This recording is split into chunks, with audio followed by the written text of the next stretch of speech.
Hi everyone, and welcome to this quick short session, which will probably last around 10 minutes. And I am aiming to tell you about 10 of my favorite extensions, which I use in Chrome almost on a day-to-day basis in these 10 minutes. I'm expecting that at least 5 or 6 of them, depending on what work you do, what are some of the things you deal with as a part of your personal professional work with Google Chrome, maybe 5 or 6 of them must be very useful for you. So let's start with a very powerful extension that is Todoist. I love the name. Very clear, very straight to the point.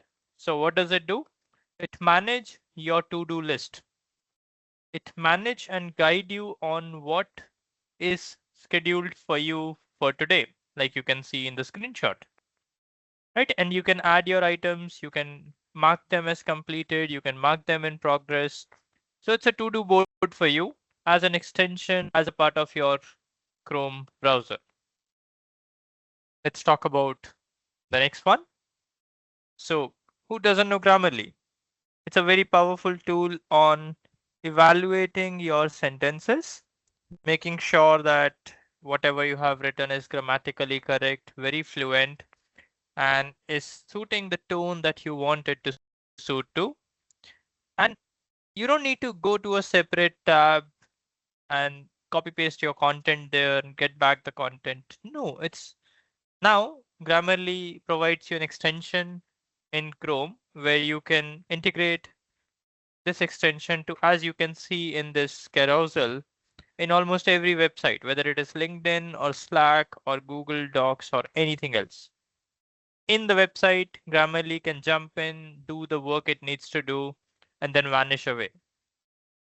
How about next? So I have this next extension called as Stay Focused. Wonderful extension. Today we are living in the world of distraction. Every 2 minutes, my phone starts ringing and I jump away and I spend some time on Instagram or YouTube or whatever. Very, very, very tough to stay concentrated on one activity. Here is this extension which make you feel accountable for that. You can look at the first screen. It says facebook.com. You are here since a long time and the time remaining for you is 10 minutes. Similarly, you can have some of the websites blocked, as you can see at the bottom of the screen, YouTube, Twitter, TikTok. You can also have your own dashboard where you can see what percentage of your time you have spent on what particular section. It's very similar to how you have digital well-being tool available on your mobile phone. And you can also connect it with your mobile phone to combine all the data tracking. It's a really wonderful extension. And I suggest everybody, whether you are a student or you are a corporate professional or you are just leveraging Chrome for any other activity, please ensure you give it a try at least once. Next, there is this extension called as One Tab. Can you see on the top of my browser, there are a lot of tabs opened. They are not lot. They will become lot very soon. I had this habit of not closing the tab when my task was done. It was a terribly bad habit. And that led to a screen like this. So many tabs. So I have this one tab extension with which I can group them logically. I can also share a list of tabs with my colleagues, or let's say I am preparing for one particular course and I'm preparing it from 5 different tabs and I want to share it with everybody in my team. So I can share that group directly rather than sharing 5 different tabs individually. So this is a tab management extension, really powerful. Next, I have Clockify, which works as it is shown in the picture. You can clock every activity that you do, meetings, break, email, chat. So at the end of the day, you don't feel like I spent a lot of time doing my work, but I couldn't get what I wanted to do. Where your time went off, you can check it here. Did you spend a lot of time in break? Did you spend a lot of time in answering email? Did you get some time to write the research paper or the code or whatever your main work is? Like I am a programmer. So for me, spending time on coding is the most important thing. Anything else is a distractor for me. Okay, guess what's next? I have another tab called as momentum.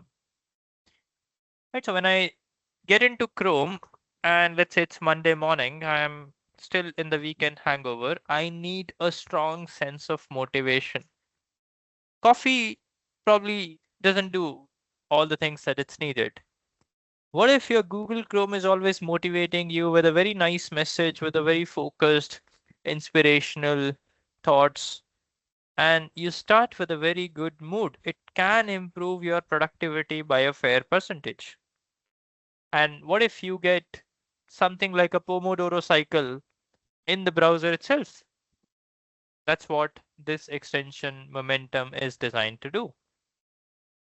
Then next is Monica, which is for those who come from Indian origin background, you'll be able to relate with it that Monica is a very common Indian origin name. And it's probably, I guess I have interacted with a couple of people who are from Europe and subcontinental region with the same name.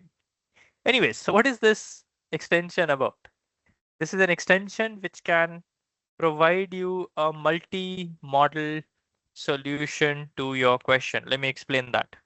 I have a question and I want to ask it to a large language model, and I don't know which large language model is going to be suitable. What if there is something, some software which suggests me the best large language model to answer this question? That's what Monica is going to do. Next, I have Lightshot. It's a wonderful tool. I was struggling with this a lot, and a lot of people gave me suggestion to use Lightshot, where you can take snapshots in a very creative and flexible way. Like I can take a part of the screen as a snapshot. I can highlight on that, I can save it, I can share it, etc., etc. So it's a power screenshot taking tool named a slideshot. Next, I have YouTube summary with ChatGPT and Claude as the name of extension. So what's that?